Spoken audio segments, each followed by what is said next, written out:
So we have a very interesting interview today. We have Brandon from the Circus Center here in Bend.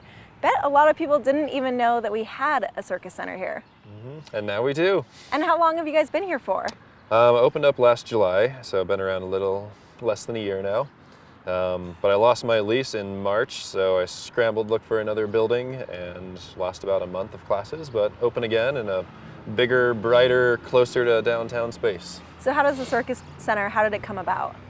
How did it come about? I spent the last 6 years on the road, traveling around from about March till October, doing circus shows at festivals, selling the props that I make, teaching workshops, and pretty much got tired of living out of my van. And I had lived in Bend for a few years, but actually never spent a summer here.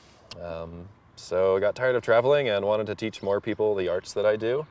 And I figure I could move to a big city and keep doing that, or just test it out here. And yeah, it's going over pretty well so far. So how did you get into this in the first place? That's the million-dollar question I get all the time. Possibly from juggling as a young kid. I started seeing the Grateful Dead when I was 13 and playing with different juggling sticks and things there and those shows. I kind of just picked up one prop after another and found out that I'm good at it and I can teach it. And I've always kind of done performance arts or been the class clown or person entertaining other people. So when you say Circus Center, people might think, okay, they probably have like clowns in there, like random animals, but that's not the case. I mean, you guys do like really specialty classes. Yeah, we do, and people ask that a lot. Like, are there lions and tigers and bears in there? I said, nope, this is not that style of circus. We teach primarily prop manipulation and aerial arts. So props meaning hula hoops, poise, staves, juggling, and aerial arts. We do trapeze, aerial rope, aerial silks. We also teach partner acrobatics and slacklining and belly dance, a whole bunch of stuff. A lot of things that take a lot of skill. So what's the hardest thing for people to pick up when they come there? I would imagine that's all subjective to what the person's skill set is. Aerial seems to be pretty approachable to most people. Most people are a little afraid of it at first because they figure it requires a lot of body strength climbing up these ropes and things, but with the proper technique, it doesn't really require much strength. Juggling is something that most people seem to be able to pick up pretty quickly. Really? Juggling of all things. The hand-eye coordination doesn't get people? You start with scarves and they just float through the air very slowly. And you guys have it down then. So I know John Hammerly went over there and got some video for us to show the aerials and everything. Why didn't you get him up there? Maybe later on? Climbing silks with a camera, a little challenging. Have him come in another time. So how do you get people over that first fear of going up there and just really trusting it?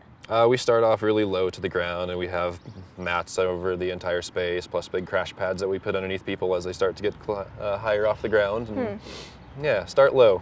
Is it a little exhilarating once people get up there? I think so. I love being up 15 feet in the air, hanging upside down. Feels really nice. Now, I've seen you guys around town before, like parades, I think. Is that you guys who've kind of been involved with those? Yeah, I know that there was another group before us. Mike Roos started the whole stilting thing here and fire dancing maybe 8 years ago or something like that. But we're out just about every first Friday walking around on stilts, and mostly it's just really fun for us. I love being on my stilts and walking around and entertaining and making people smile. Do you ever want to be taken seriously? I mean, do you think that people kind of are always like, oh, this is what you do, but you're like, this is my profession, this is what I'm really good at? Right, and most people understand that, and this is what I do for a living. It's my only source of income is circus, and so far it's treating me pretty well. Must be pretty good at it. And so for kids, I know you guys are trying to get some more kids involved, and it sounds like a great thing. I mean, I can't imagine any kind of birthday party for a kid. They would love to go out there and play around all day.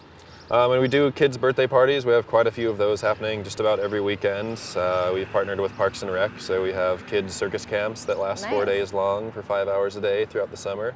Got 3 of those. We've hit our minimums for all of those, and most of them are almost close to hitting their max, which is great.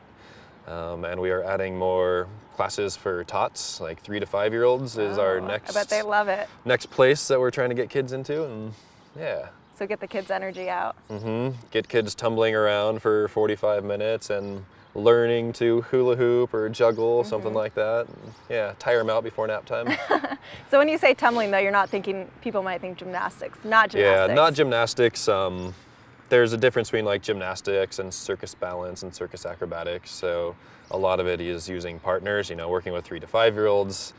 not really sure that's going to happen, but we use tumbling as kind of a warm-up for them to get into their bodies a little bit. So the adults who come out to experience Bend Circus Center, what do they take away from it? Like, what do they say when they leave? I bet they come in pretty lighthearted and kind of like, this is going to be really fun, but do they just leave loving it? When I am working in the office, I see a lot of people leaving with smiles on their faces and saying they can't wait to come back next time, and looking at our board of all the different classes we teach and curious about different things, and like, oh, I tried aerial, maybe I'll try slacklining next time. And, Yeah. yeah. Did you think it was going to be this successful when you started it? I was really hoping so, but I didn't know what to expect because it hasn't been done here in this town before, and yeah, people have really grabbed a hold of it and have been really excited about it. So. All right, well, I know we're going to have your website up so people can get more involved, but more importantly, stick around because he is going to show us some moves right after the break. All right. All right.